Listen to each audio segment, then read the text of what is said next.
Is this set worth your hard-earned money? I'll be diving into the features, specs, and giving you a general overview about this set of tires. Today we are looking at 35 by 12.5 R22 Kanati Mud Hog MT tires. This is a Kanati brand tire. It is from the Mud Hog series that they offer. This tire has a performance designation of aggressive mud terrain passenger light truck tire.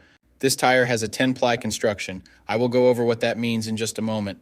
Some of the manufacturer listed features of this tire include: aggressive angled tread delivers enhanced traction in off-road conditions, 3-ply sidewalls for increased strength and impact resistance, optimized void ratio for superior self-cleaning action, built with resilient rubber compounds for even tread wear and durability.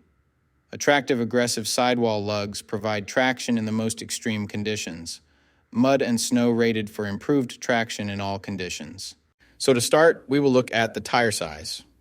This is one of the most important parts, if not the most important part of your tire shopping journey, because if you order the wrong size, they more than likely won't work on your vehicle. This tire size should be showing on the screen right now. So let's work from left to right and break down what these three numbers mean. There's so many numbers on a tire to consider, so let me go over what each of them means. The first number represents the diameter of the tire. The diameter of 35 in this sequence refers to the tire's overall diameter in inches. In other words, this tire is 35 inches tall from top to bottom. The second number in the tire size refers to the width. 12.5 in the sequence represents the width of the tire. So in this case, when looking at the number 12.5 in this tire size, it means that the tire's width is 12.5 inches from side to side. The third and final number of your tire size refers to the rim size or diameter. 22 is the diameter of the rim this tire will go on. The rim size of 22 in this scenario indicates that this particular tire would fit a rim with a 22-inch diameter. Keep in mind, this number is not negotiable. Unlike the first two numbers, you can't upsize and downsize this part. The only time this number will be different is if you are actually changing the size of your rim. So for example, if you find a fantastic deal on a set of 265/70 or 17 tires, you absolutely cannot use them in place of your current 265/70 or 16 tires, unless you are actually changing the rim size also from 16 to 17. Now, let's get into the other important info on a tire. Besides the three components that make up the tire size, the three other most important components are going to be the load index, speed rating, and ply rating or load range.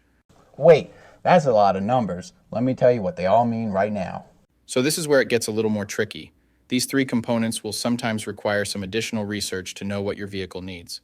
So let's start with the ply rating / load range. These tires have a 10-ply construction.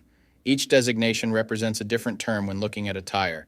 This can directly affect things like max tire pressure and also plays a part in the next two numbers we are going to talk about.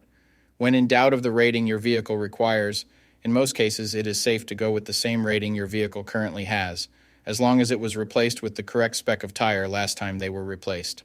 Now let's talk about the other two components, load index and speed rating. Next to your tire size, you will see a number and letter combination like 117Q. The number 117 is the load index. This is the number relative to the weight capacity of the tire. The higher the number, the greater the load carrying capability of the tire. Load index ranges from 0 to 150. If you are replacing your tires, they have to be the same or higher load index, never lower. For example, if your current load index is 117, a tire of the same size with a load index of 120 would work for you, but not a tire of the same size with a load index of 114.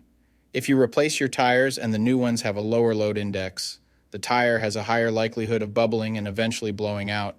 So make sure you pay attention to this when buying your set. So for the tire we are looking at today, the load index of 117 represents a weight capacity of 2833 pounds. For my metric system using friends, that would be a capacity of 1285 kilograms. Located next to the load index we just talked about, there is a letter. The letter Q is the speed rating for this tire. This is the maximum speed sustainable for the tire. Each letter has a corresponding speed rating approved by the Department of Transportation and the tire manufacturer. Alphabetically, the speed rating increases as the letters advance from A to Z, except for the letter H, which we'll explain in a minute. The most common speed ratings range from L, 75 miles per hour, to W, 168 miles per hour. High-performance racing tires speed rated 168 miles per hour or higher are marked ZR. Originally, tire speeds were just S, H, or V, S being the slowest, H being the middle, and V being the fastest.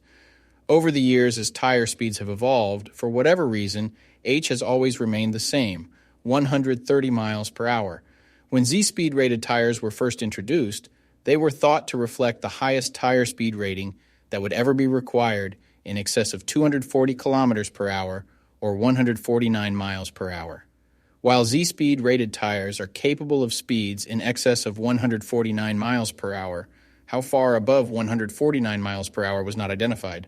That ultimately caused the automotive industry to add W and Y speed ratings to identify the tires that meet the needs of vehicles that have extremely high top speed capabilities. So the speed rating of Q in the case of this tire means that this tire is rated for speeds of 99 miles per hour or 160 kilometers per hour.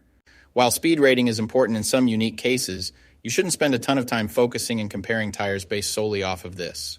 While you do want to make sure the tire matches your vehicle manufacturer's specified speed rating, in almost all cases, the speed rating of a tire should always be above 85 miles per hour, which is technically the fastest posted speed limit anywhere in the United States. In conclusion, when looking at this set, make sure your current numbers and letters all match to ensure a seamless buying experience. Hopefully this has all helped you make an informed tire decision. I'll see you next time.